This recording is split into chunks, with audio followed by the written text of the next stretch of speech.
가고 있어요. 오늘은 로마서 6장 1절로 14절 말씀 가지고 죄로 죽고 하나님으로 산다, 이런 주제로 말씀을 나누겠습니다.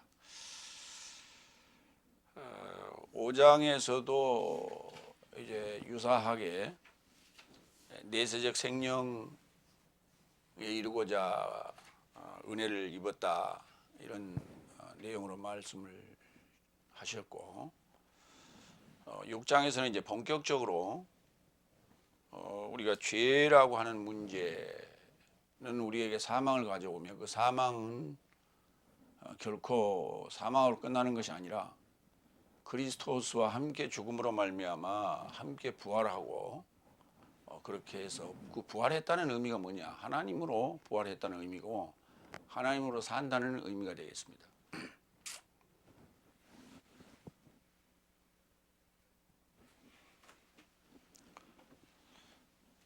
첫 번째로 로마서 6장 1절로 4절, 세례로 장사되었으니 생명의 새로움 안에서 활보하자.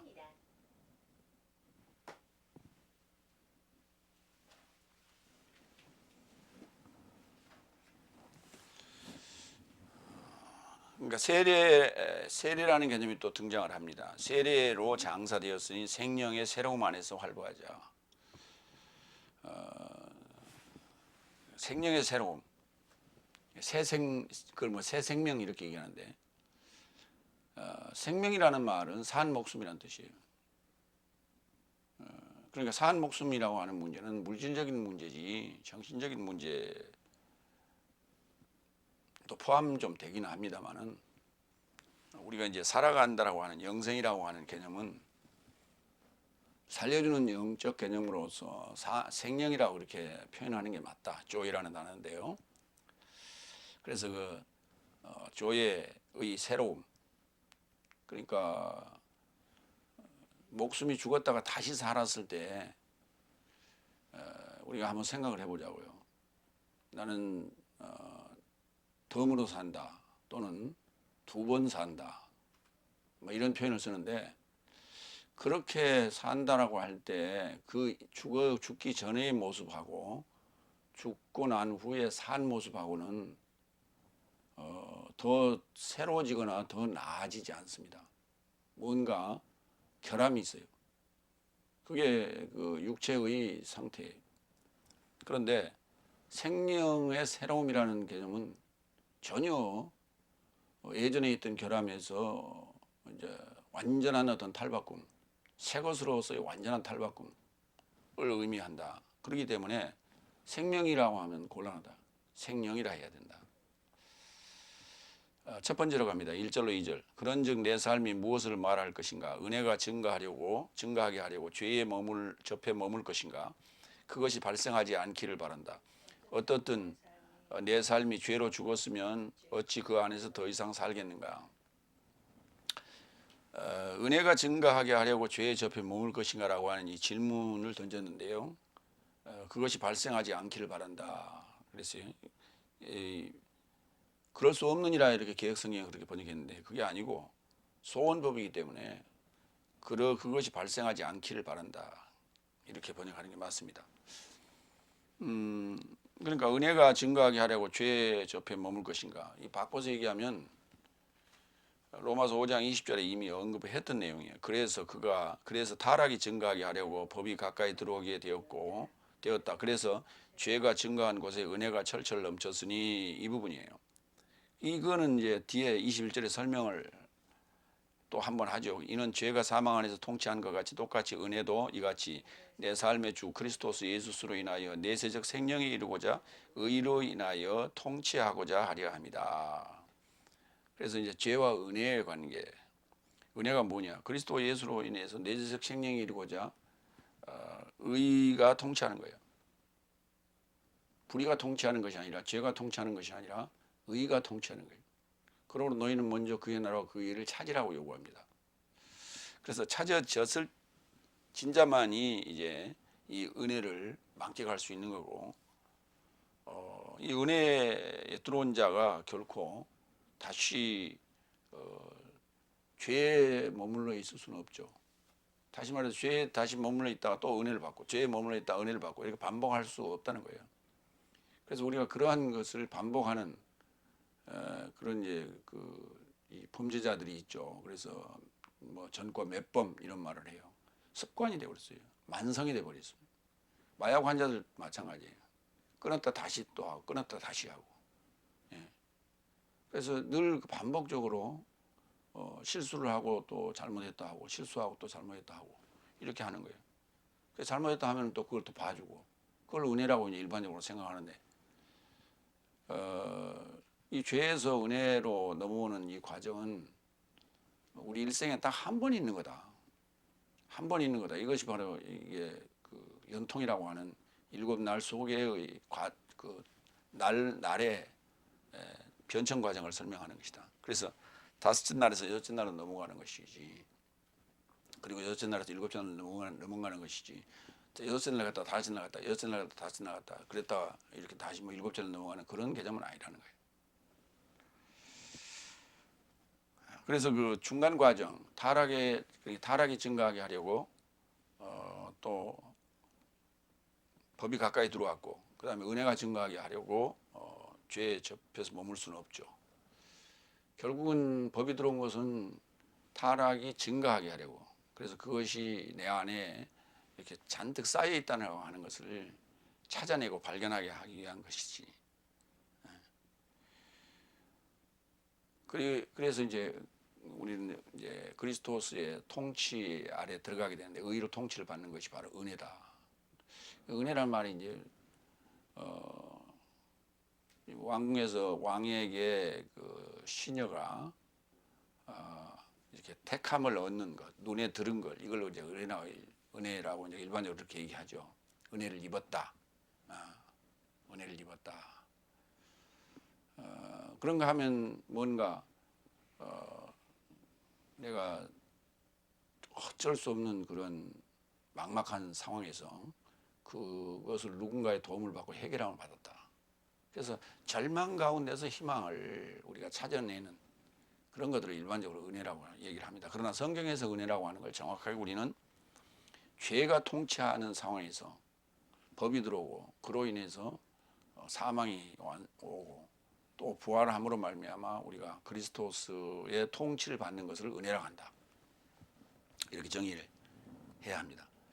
죄로 죽었으면 다시는 죄 안에서 살아갈 수 없다라는 원칙을 제시하는데 이는 물리적인 죽음이 아니라 정신적 영적 죽음이기에 이제부터 성령의 능력으로 정신적 의지력이 작동해야 함을 강조하고 있다.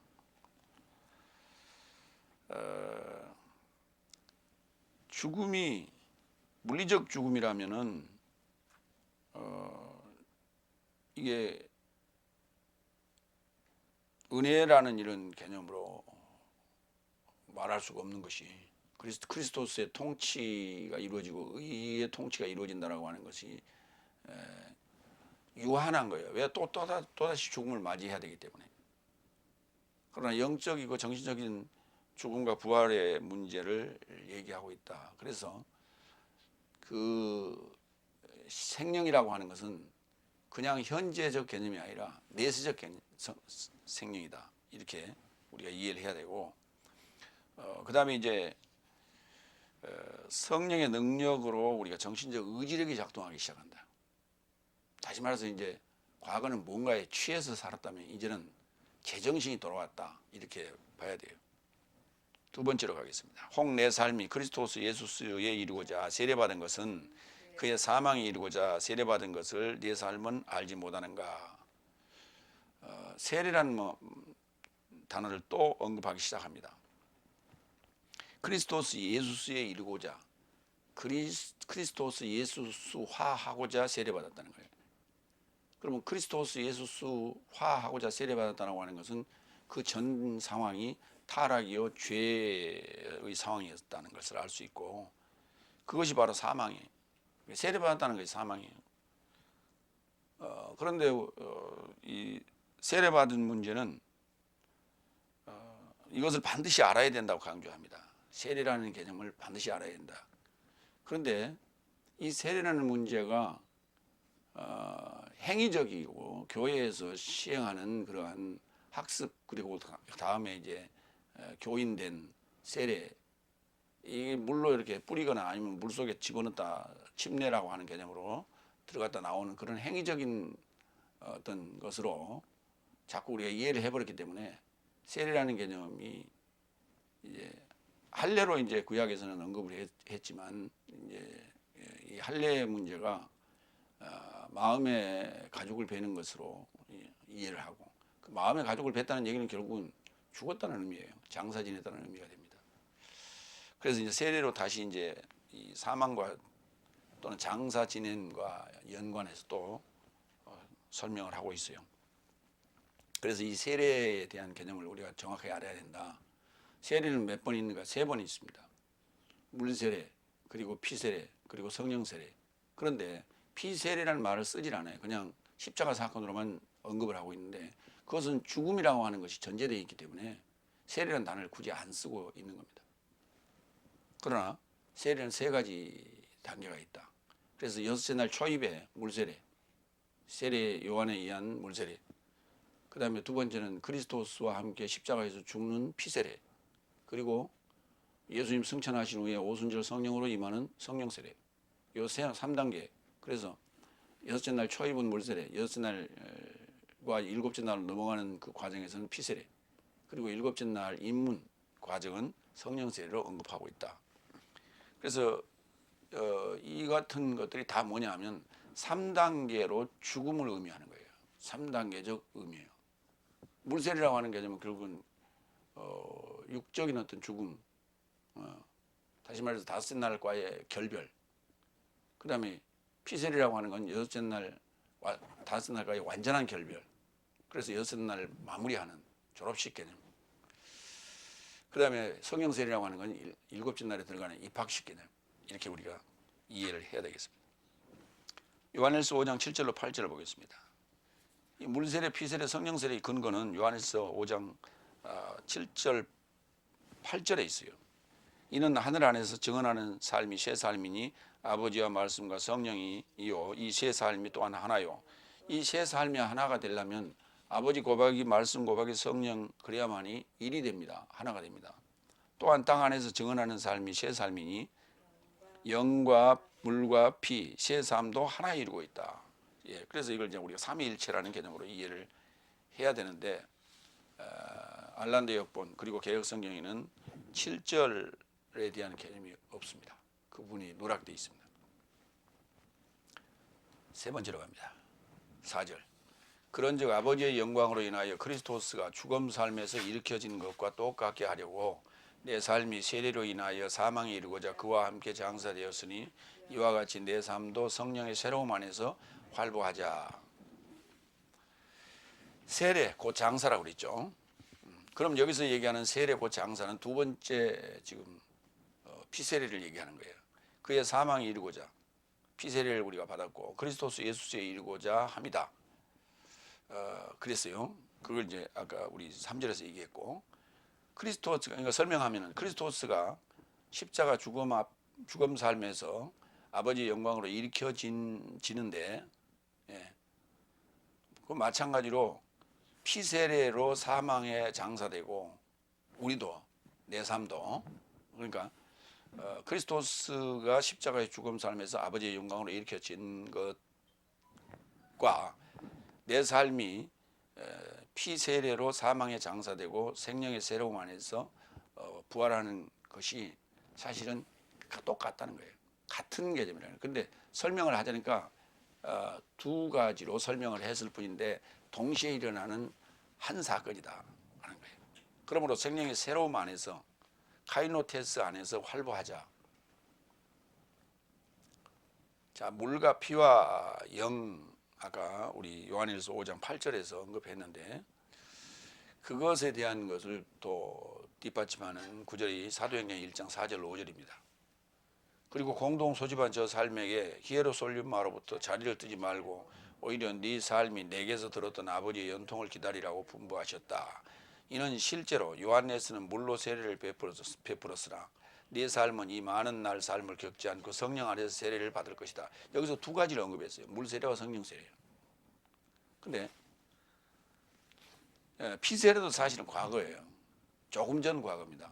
그 물 세례는 예수님께서도 물 세례에 참여했죠. 우리 그걸 봐야 돼. 예수님 물 세례에 참여했어요. 예수님 피 세례에 나와 동시에 동참했어요, 같이. 그다음에 성령 세례. 그러니까 물 세례는 타인이 준 거예요. 피 세례도 타에 의하여 십자가에 못 박힘을 당합니다. 그런데 성령 세례는 자의에 의한 거예요. 그러므로 예수님께서 다 관여했어요. 세례에 다 관여했어요. 요한일서 6장 63절을 보겠습니다. 이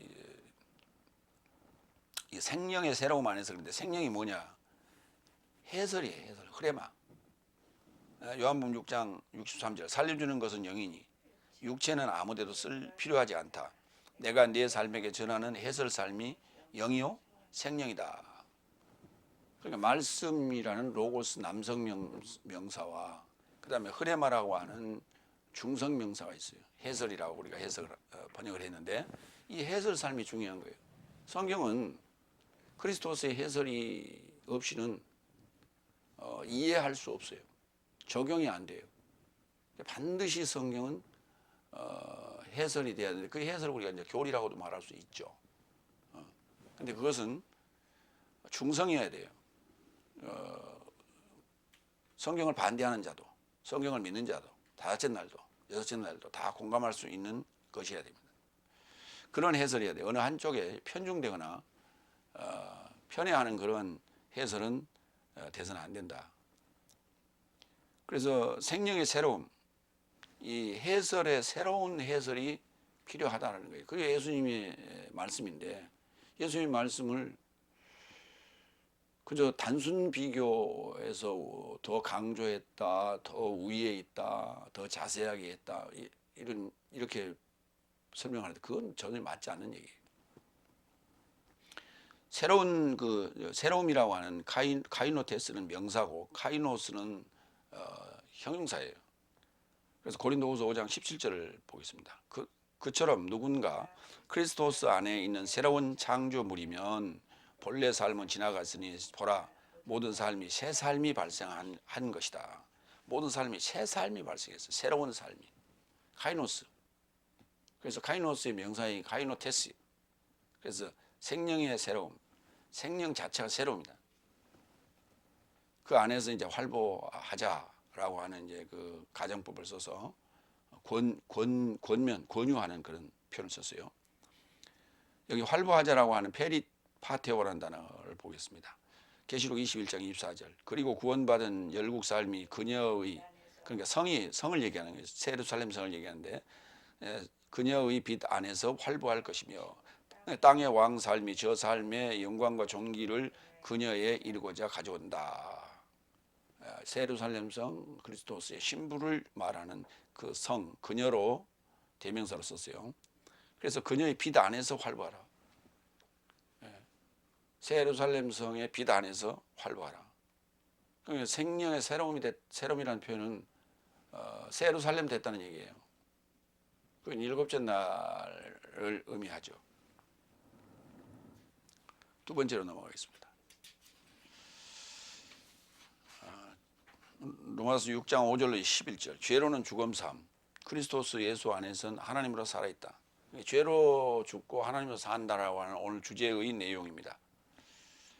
네 번째, 5절로 7절. 왜냐하면 내 삶이 그의 사망의 형태로 함께 자란 삶이 발생한 것이거든. 현재 완료입니다. 오히려 내 삶이 부활도 있을 것이다.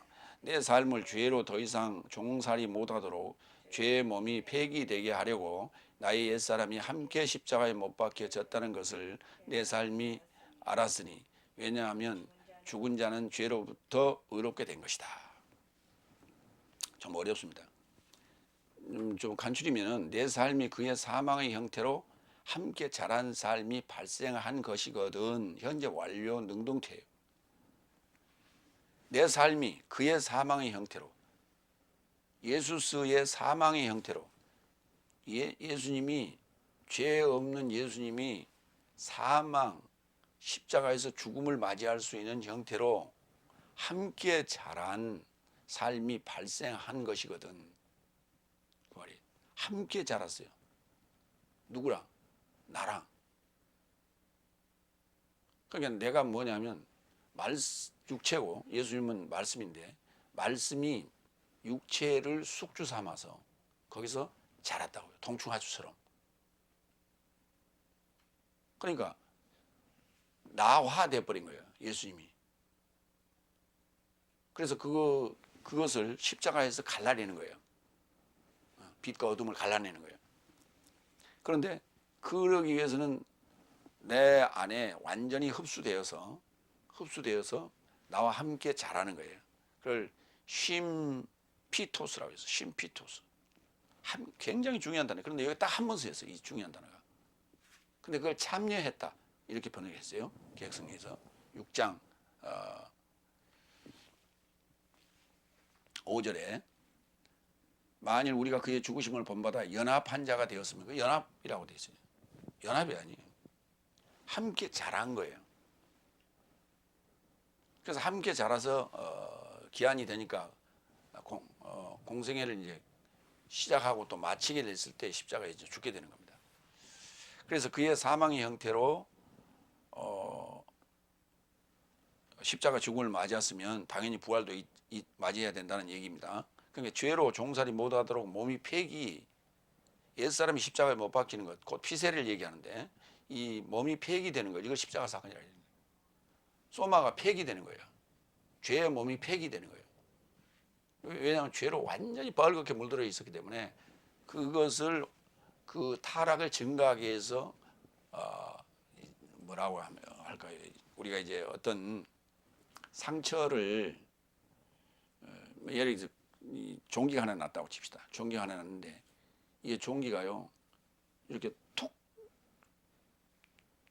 이제 나타났어요. 그래서 손으로 만져보니까 종기가 이렇게 만져지는데 그 안에는 보니까 뭔가 딱딱해요. 그 안에 그러니까 나쁜 피가 그 안에 뭉쳐 있는 거예요. 근데 그걸 지금 뽑아낼 수가 없죠. 그래서 그것을 골무도록 만들어야 돼요. 그래서 거기에 이제 뭐 옛날에 말하는 그 이명리 고약 같은 걸 이제 붙여놓으면 그게 안에 이게 그 피고름이 골아서 이제 밖으로 이게 트고 나오죠.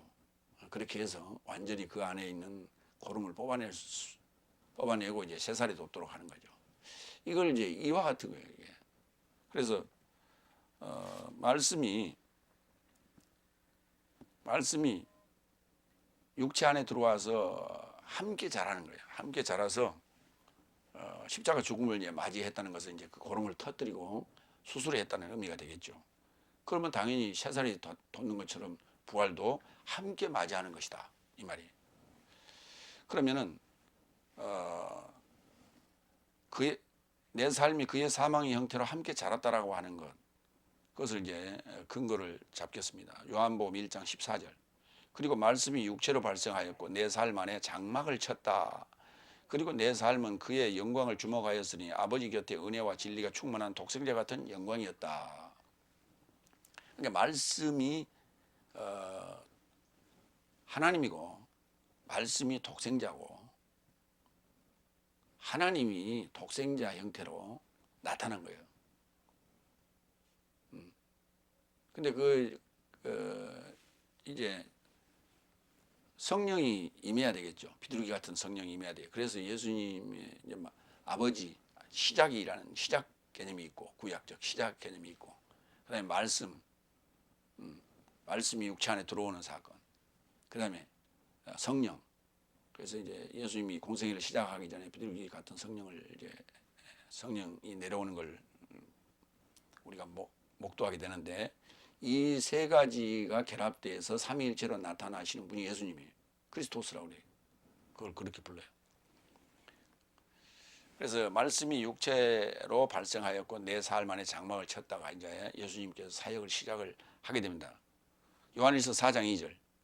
이것 안에서 하나님의 영을 알지니 육체 안에 오신 예수 그리스도스를 동의하는 모든 영은 하나님에게서 나온 것이다. 그러니까 사망의 형태로 함께 자랐다라고 하는 것이 육체 안에, 그러니까 요한복음 1장 14절에서는 말씀이 육체로 발생하였고 이렇게 표현했고, 요한일서 4장 2절에서는 그 부분을 육체 안에 오신 예수스 크리스토스 이렇게 표현했어요. 그러니까 이 함께 자라는 심피토스가 없이는 내가 그리스도와 함께 십자가에 죽을 수가 없어요. 그의 부활에 내가 참여할 수가 없어요. 그러니까 그 함께 자랐다, 육체 안에 그리스도스가 오셨다라고 하는 이분이 전제 안 된 후에, 안 된 상황에서 예수님의 십자가의 보혈을 우리에게 적용하여 구원을 얻는 것으로 설명하려다 보니까 우리의 부활은 언제 있는지 없어요. 성경은 지금 이렇게 부활을 얘기하고 있는데 언제 우리가 부활할지는 미지수예요. 그래서 그 시기를 어떻게 정해놨냐? 예수님이 승천하셨으니까 역사적으로, 또 역사적으로 오시면은 재림하시면 그때 우리가 부활한다. 그럼 우리는 그 전에 죽은 우리는 어디 있느냐? 무덤에 있다. 화장한 사람은 어디 있냐? 낙골당에 있냐? 그럼 낙골당에 있다가 산사태가 일어나서 낙골당이 다 해체되고 흩어져 버렸다. 그 유골이, 가루가. 그러면 어디 있는 거예요?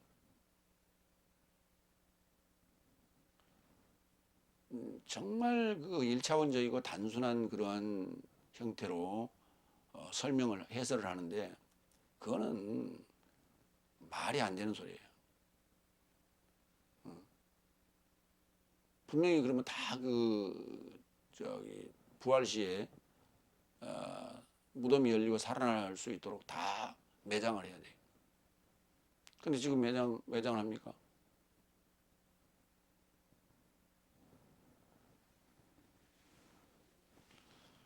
그러니까 장례법이, 기독교의 장례법이 뭔가 정해져 있어야 돼요. 근데 유대의 예법대로 예수님이 장례 지냈다는 얘기만 있어요. 근데 유대의 예법으로 보면은 사실 시체를 그 천으로 감아놨다가 그게 이제 다 썩고 그 뼈만 이제 남게 되면 그 뼈를 다시 뼈함이라고 하는 조그마한 그 석조함에다 그 뼈만 걷어서 다시 차곡차곡 이렇게 굴 안에다가 놓는 그런 형태. 그런 것도 있고, 또 무슨 영화죠? 유대인들이 가스실로 가는 것을 돈을 주고 사서 무슨 리스트예요? 뭘 좀 대답을 하고 탁탁탁 나와야 되는데 안 나와.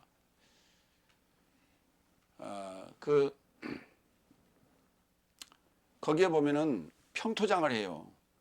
그래서 평토장하고 그 위에 시멘트로 또는 돌로 이렇게 표시해 놓은, 무덤을 표시해 놓은 거기에 그 당시에 그 영화를 만들 당시에 살아남았던 그 신들러 리스트, 거기 실존 인물들이 거기에다가 돌을 하나씩 쭉 갖다가 이렇게 놓는 것을 볼 수가 있어요. 그러니까 유대인의 장례법이라는 게 이거다라고 정해진 건 사실 없어요. 근데 각 민족마다, 각 지역마다 다 그 장례법이 다르잖아요. 어떤 데는 풍장을 하고, 어떤 데는 수장을 하고, 어떤 데는 그 매장을 하고, 어떤 데는 화장을 하고, 여러 가지 형태의 모습들이 다 달라요. 왜? 그 지역의 특성에 따라서, 기후에 따라서, 그리고 풍속에 따라서 다 다르게. 근데 성경 안에 그 장례를 이렇게 하라, 이렇게 정해 놓은 그 예법이 있어야 되는데, 규칙이 있어야 되는데 규범이 없어요. 그렇기 때문에 그러한 형태의 부활은 맞지 않는 얘기다. 5번째. 그래서 내 삶이 9절, 8절로 9절. 내 삶이 그리스도와 함께 죽었거든 그와 함께 살 것도 믿는다. 그리스도께서 죽음 삶에서 일으켜졌으니 더 이상 죽지 않는다는 것을 내 삶이 알아본 것이니 그의 사망이 더 이상 통치하지 못한다. 여기 이제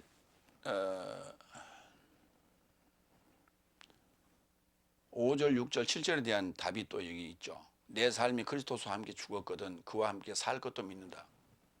그러니까 내가 그리스도와 함께 죽었다는 것을 성경 안에서 그 증거를 찾아내야 돼요.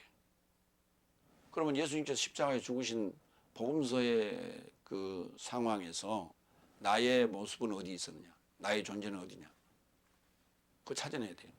결국 두 강도가 나란 말이에요. 응? 두 강도가 나요. 왜? 예수님께서 그 강도에 대해서 언급을 합니다. 나보다 먼저 온 자는 절도요 강도요. 그러니까 우리는 예수님보다 먼저 왔기 때문에 첫 아담이라 부르고, 예수님은 나보다 나중에 왔기 때문에 둘째 아담이라 부르는 거예요.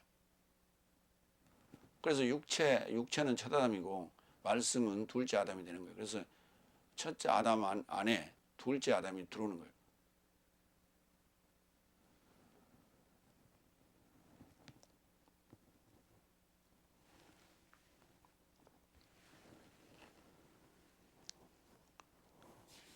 그래서 내가 그리스도와 함께 죽었다. 이게 이제 로마서 지금 6장 8절에도 나오고 갈라디아서 2장 20절에도 있는 표현이에요. 내가 그리스도와 함께 십자가에 못 박혔나니. 그런데 그것을 아까서 얘기한 그 역사적인 예수님의 죽음 2000년 전이 있었죠. 나의 죽음은 어디 있었어요? 다 틀려요. 나의 죽음은 각자 자기의 목숨이 다 하면 죽었어요. 또는 사고로 죽은 사람도 있고. 그러니까 그 생애에서 나는 미리 죽었다. 그러면 미리 죽었으면 당연히 부활도 있었어야죠. 나는 예수를 만나고 죄를 고백하고 나는 죽었다. 그렇게 표현한다면 그래봐야 몇십 년 차이예요. 그래서 그 목숨이 다하는 죽음이나 그 목숨 이전에 죽음이나 뭐 다를 게 뭐 있어요? 왜? 부활은 없었으니까. 예수님의 재림이 있어야 부활이 있을 거니까.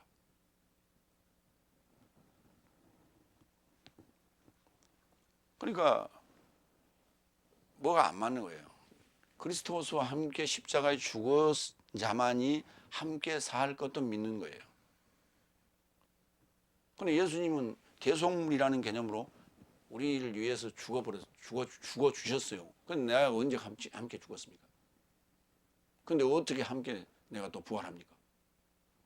죽음이 전제되는 거예요, 부활이라는 것은. 근데 그게 없잖아요. 사망의 형태로 함께 자랐으니 함께 죽고 함께 살아야 맞습니다. 그렇기 때문에 이게 함께 자랐다라고 하는 이게 심피토스가 굉장히 중요한 표현이고 단어인데 딱 여기 한 군데 사용됐어요. 근데 번역도 엉터리로 해놨어요. 사망의 형태로 함께 자랐으니 함께 죽고 함께 살 것이다. 이게 아멘이에요. 사망이 통치하지 못하는 내세적 생명을 소유한 의로운 하나님이에요. 그가. 그 살아났다는 것이, 사망에서 살아났다는 것이, 죄로 죽고 사망에서 살아났다는 게 뭐냐면 하나님이라니까. 하나님은 죽지 않아요. 영생한다고요. 내세적 생명을 갖는다고요. 그걸 우리가 하나님이라고 부르는 거예요. 갈라디아서 2장 20절 같은 고백이죠. 그래서 내가 그리스도와 함께 십자가에 못 박혔나니 나는 더 이상 살지 못하고 내 안에 그리스도께서 살고 계신다. 지금 내가 육체 안에 사는 것은 나를 사랑하사 내게서 초월하여 자신을 넘겨주신 하나님의 아들의 믿음 안에서 사는 것이다. 내가 믿지만은 하나님의 아들의 믿음이 내 믿음이 됐어요. 그래서 혼연일체가 돼버려요. 하나가 돼버렸어요. 하나가 됐어. 둘이 하나가 됐다는 거예요. 둘이 하나가 됐어요. 그래서 하나님이라고 불러. 그 표현이 굉장히 적절한 표현이에요. 하느님이 아니라 하나님. 하나 됐다고요. 6번째 11절. 왜냐하면 10절 11절. 왜냐하면 그가 죽으셨으니 죄로 단번에 죽으셨다. 그러나 살았으니 하나님으로 산다. 이와 같이 내 삶도 네 자신 삶을 죄로는 죽음 삶으로 있음을 그러나 내 삶의 주 그리스도스 예수 안에서 하나님으로 살아있다고 계산하라 또는 인정하라. 로기조마이. 이게 죄로는 죽음 삶, 곧 죽고 그 다음에 내 삶의 주 그리스도스 예수 안에서 하나님으로 사는 거예요. 그러니까 그것을 이렇게 설명으로는 하면서도 그걸 나눠 설명했어요. 그가 예수님이 죽으신 것은 죄로 단번에 죽으셨다. 그러나 살았으니 하나님으로 산 것이다. 내 삶에게도 똑같은 개념이라는 거예요. 그게. 근데 내 삶에게 적용하려면 바로 여기 쉼피토스 함께 자랐어야 돼요. 동거동락 했어야 돼요. 근데 뭐를 위해서 동거동락 했느냐? 사망의 형태로 함께 자랐다니까요. 죽을 수 있는 형태로 자란 거예요. 죄가 가득 채워진 거예요. 그래서 죽게 된 거예요. 갈라디아서 2장 20절. 예수님이 죽고 하나님으로 살았다는 얘기예요. 갈라디아서 2장 19절에도 똑같은 내용이 있어요. 왜냐하면 나는 법으로 인하여 법으로 죽었나니 죄의 법으로 인하여 사망의 법으로 죽었나니 이는 하나님으로 살고자 합니다. 여기 이렇게 언급되어 있어요. 그래서 로마서와 갈라디아서는 서로 보완적으로 봐야 충분히 이해하기가 쉽다. 대신 죽은 게 아니라고 제가 말씀을 드렸어요. 그러니까 대신 죽었다는 것을 우리가 이제 대속물, 대속의 속죄 이런 말을 써요. 고린도후서 5장 15절로 17절을 보겠습니다. 그리고 그가 모든 삶에서 초월하여 죽으셨으니 이 부분을 개역성경에서는 그가 모두를 대신하여 죽으셨으니 이렇게 써놨어요. 대신이란 단어가 대신하여라는 단어가 휘페르라는 헬라어의 전치사입니다. 이 휘페르라는 단어는 대신이 아니에요. 대신이라는 단어는 안티예요.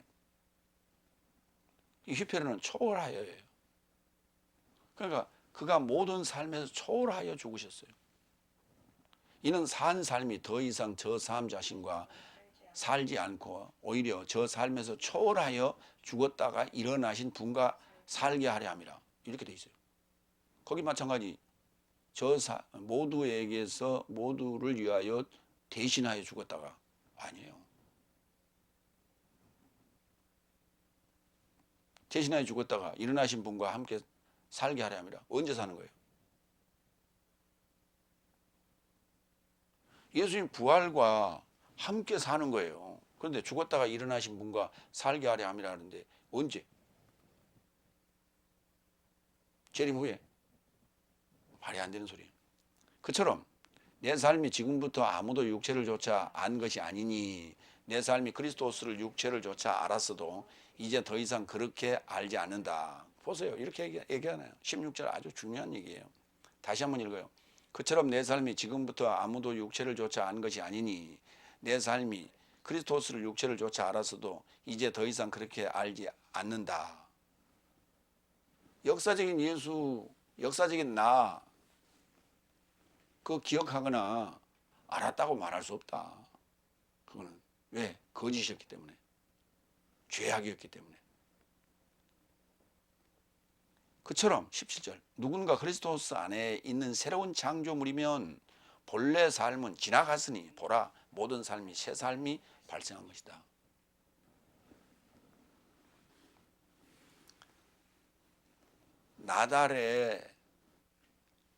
나달이 뿌려졌고 그것이 썩었어요. 그러면 썩고 새싹이 났어. 그러면 그 새싹이 자라서 열매를 맺는데 그 새싹이 자라서 열매를 맺는 그 나무가 또는 그 작물이 옛 것을 기억합니까? 그거 뭐하러 기억해요? 그거는 새싹을 자라게 하고 또 뿌리 내리게 하는 자양분일 뿐이란 말이에요. 그럼 나의 첫사람이라고 하는 것은 나의 죄된 몸이라고 하는 것은 나를 새로운 창조물로 초월하게 하는 자양분일 뿐이에요. 그래서 당연히 그건 썩어야 되는 거예요. 그걸 기억할 필요가 없어요. 그래서 그건 육체로 알 필요가 없다. 왜? 육체는 다 썩어버렸어요. 그리고 영적인 존재로 나는 새로운 창조물로 바뀌었어요. 영적인 새로운 창조물로. 그렇기 때문에 육체의 것을 다시 알 필요도 없고 기억할 필요도 없다. 이런 얘기예요. 그래서 대신 죽은 게 아니다. 대속이 아니다. 그러면 대속물이라는 표현이 우리 개혁성에 있어요. 이 대속물로 번역된 부분을 몇 군데만 보겠습니다. 먼저 구약 2개. 출애굽기 13장 13절. 나귀의 첫 새끼는 다 어린 양으로 대속할 것이요 이랬어요. 이 대속하다는 단어가 파다예요. 파다. 이 파다라는 단어는 끊다는 거예요. 뭔가를 이렇게 단절시킨다. 그래서 속량이라는 개념으로 우리가 이제 번역할 수 있겠죠. 다시 한번 읽어봐요. 나귀의 첫 새끼는 다 어린 양으로, 어린 양이라는 그 새끼 양을 얘기하는 것이 아니라 쎄를 얘기해. 쎄. 희생양으로 속량할 것이요. 그렇게 아니하려면 그 목을 꺾을 것이며 너의 아들 중 모든 장자된 자는 다 속량할지니라. 거기 속량하다 끊다는 거예요. 끊다. 죽는 거예요. 욥기서 33장 24절. 하나님이 그 사람을 긍휼히 여기사 이르시기를 그를 건져서 구덩이에 내려가지 않게 하라. 내가 대속물을 얻었다 하리라. 이렇게 번역했어요. 그 대속물이라는 단어가 코페르라는 단어인데 이 코페르라는 단어가 덮다 또는 역청 또는 속전이에요. 덮어놓는 거예요. 그래서 그 지성소에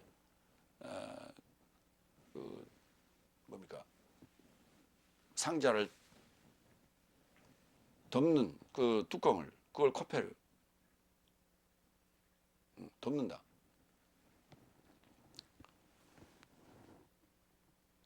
마태복음 20장 28절. 그래서 이 대속물이라는 개념으로 대속으로 지금 되어 있는 구약은 다 새로 번역해야 될 부분이고 신약에도 마태복음 20장 28절. 사람의 아들은 봉사받으러 온 것이 아니라 봉사하러 왔다.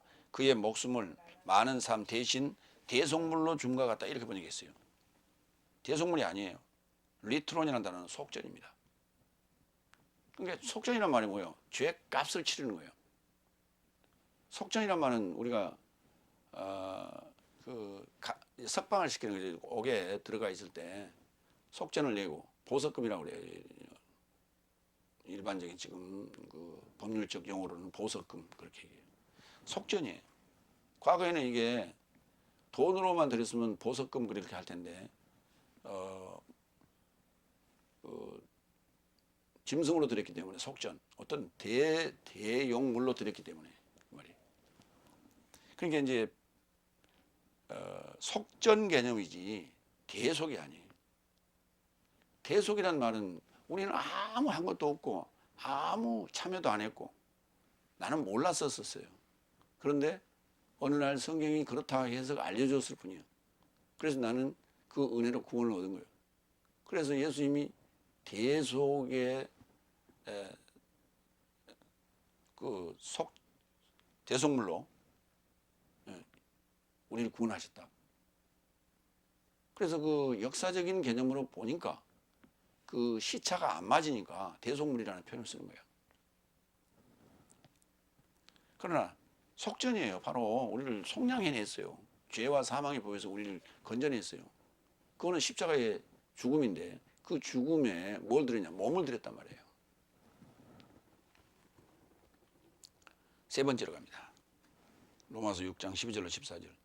내 지체를 하나님에게 의의 병기로 제공하라. 죄에게 그 불의의 병기로 드리지 말고 하나님에게 의의 병기로 제공하라. 일곱 번째 12절 13절.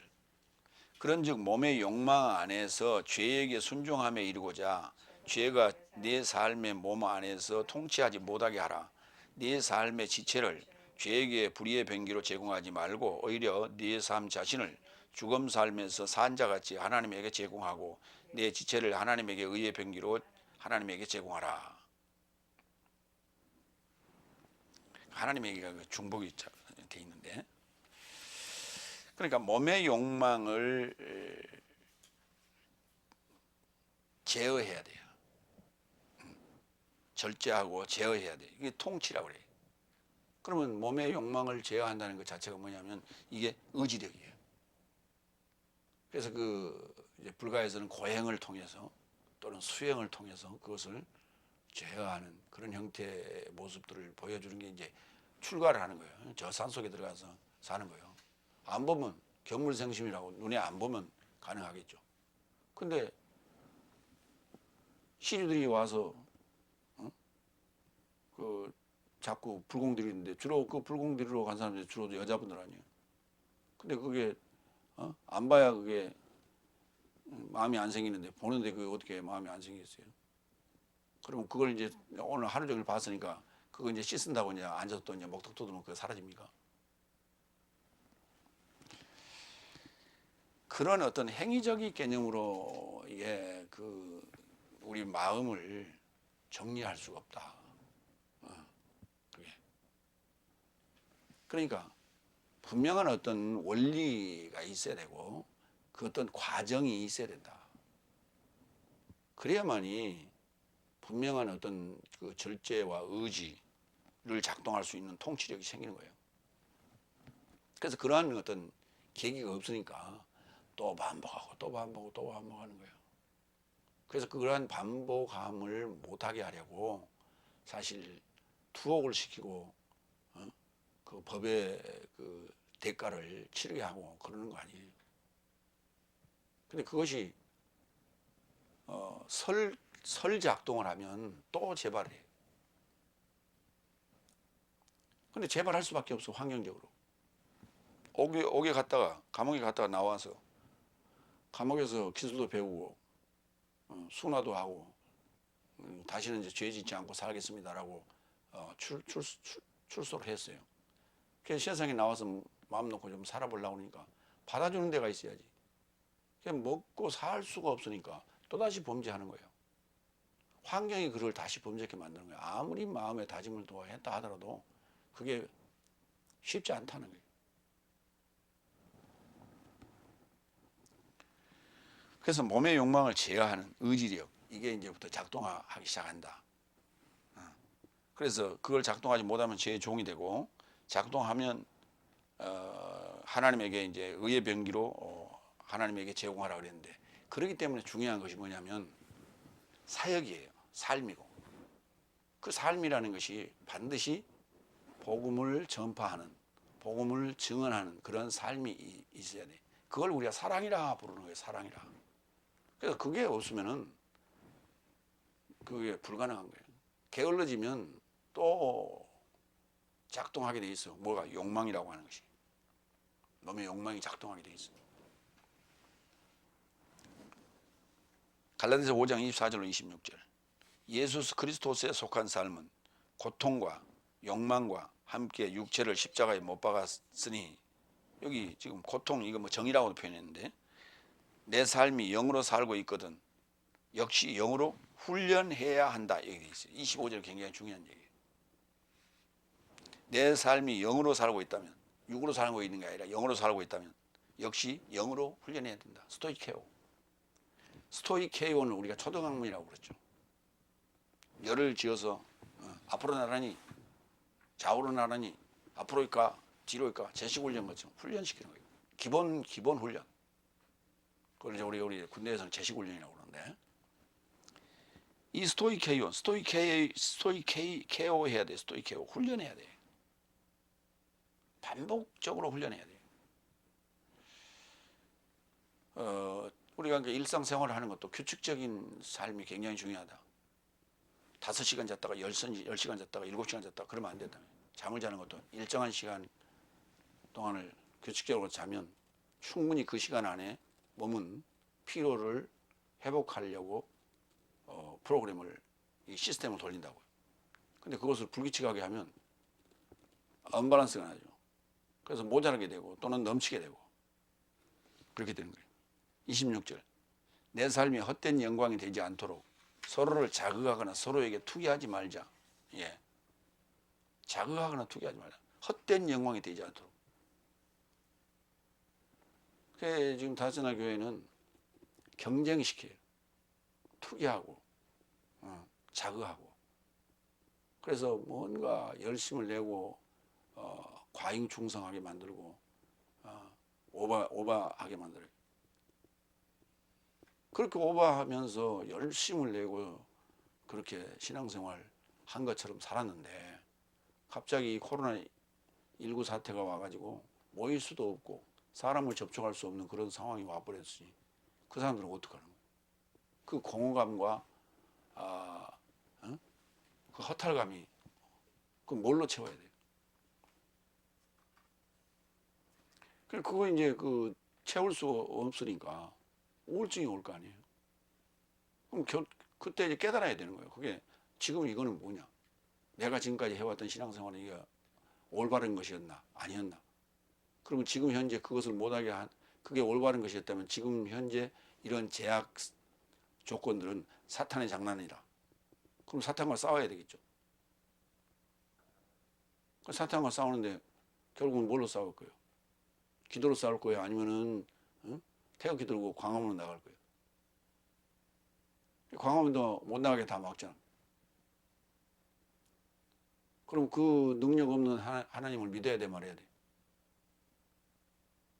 애시당초 성경을 보는 눈, 성경을 가지고 구원이라고 하는 과정, 그 다음에 신앙생활의 방법론, 이것들을 잘못 설명해 놨기 때문에 온 현상이에요. 그럼 지금 현상을 보면서 뭔가 좀 깨달아야 돼. 아, 이게 아니다 라고 하는 것을 깨달아야 돼. 그러면 아니다 그러고 그렇게 깨달으면은 아니다라고 깨달으면 다행인데 아니다라고 생각하니까 교회를 또 떠나버려요. 하나님도 떠나버리고.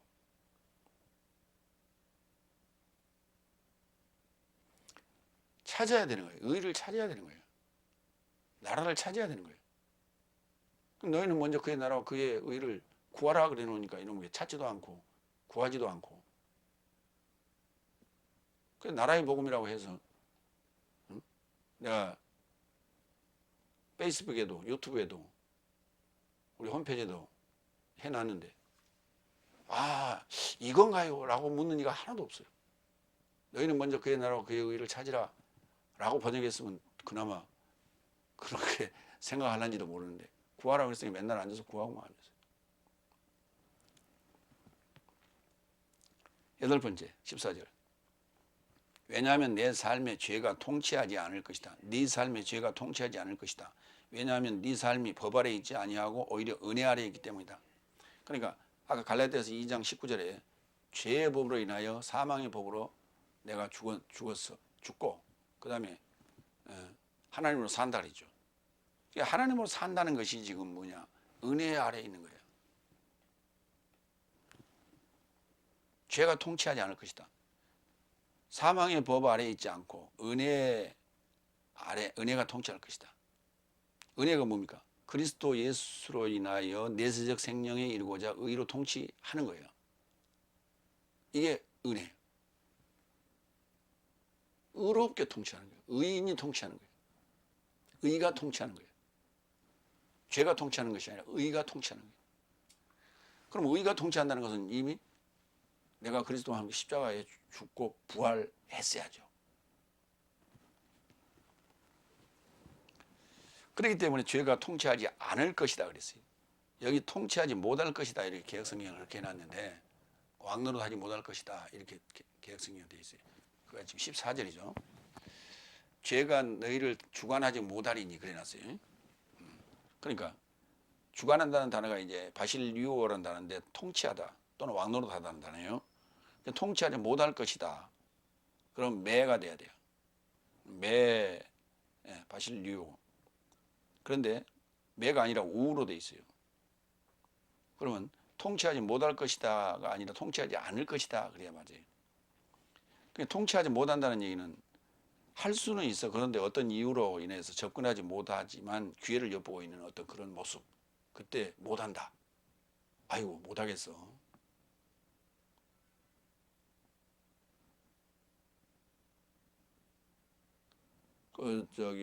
안동역이라는 그 노래에도 보면 그런 가사가 나와요. 못 오는 건지 안 오는 건지 이런 얘기했어요. 못 온다는 얘기는 지금 늦거나 아니면 올 수 없는 상황이 되면서 오다가 아니면 출발도 못하고 있는 상황이에요. 다른 어떤 사건이 벌어져가지고. 그게 못 오는 거예요. 어떤 이유 때문에. 근데 안 오는 것은 자기가 나 안 가겠다는 거예요. 아예 아무 상황도 없는데 갈 마음이 없다. 그게 안 오는 거예요. 못 오는 것과 안 오는 것은 상황이 달라요. 그래서 못 온다는 단어는 조건부적 개념이고 안 온다는 얘기는 절대적 개념입니다. 여기 통치하지 않을 것이다 그랬어요. 이건 절대적 개념이에요.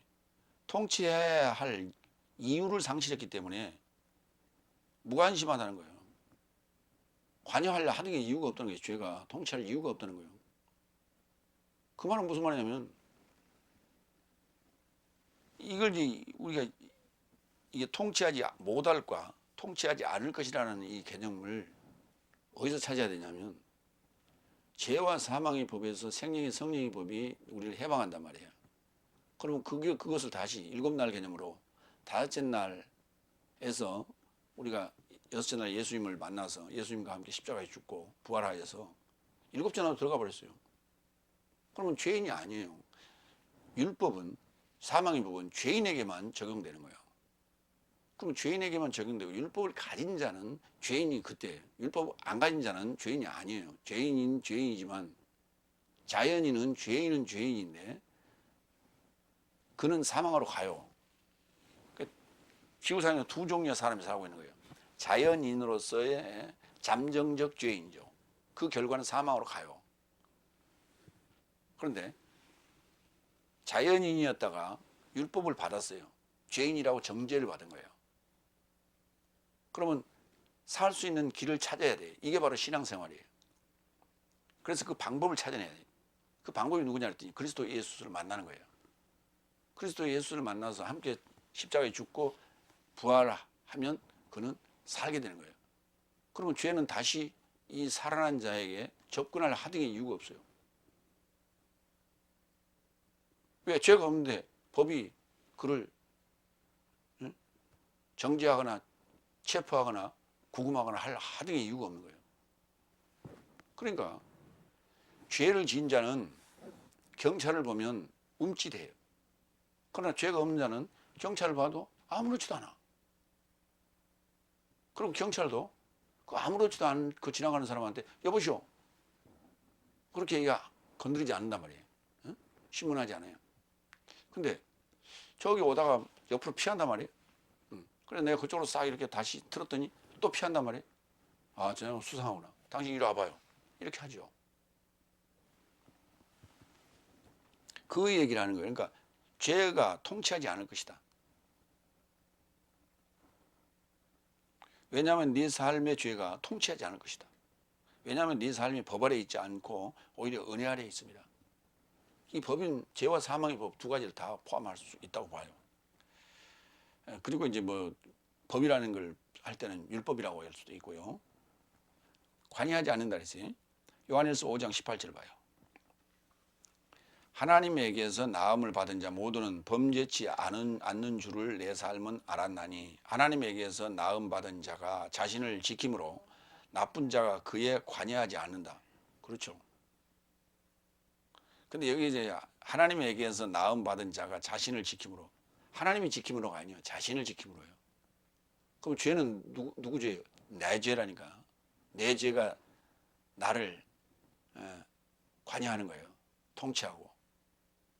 내 죄가 나를 통치하지 남의 죄가 나를 통치하는 게 아니라니까. 그래서 하나님에게서 나음 받은 자가 자신을 지킴으로. 이게 아까 의지력, 절제력 통치한다는 의미였죠. 예. 의가 통치하는 거예요. 은혜 아래에 있는 거예요. 그렇기 때문에 나쁜 자가 그에 대해서 관여하지 않는다. 여기도 우크를 썼어요. 우요. 우의 변형. 마무리합니다. 육체로는 사망에 이르는 죽음 삶이지만 말씀 곧 그리스도스가 육체 안에 오심으로 죽음 삶으로 함께 자라나게 됩니다.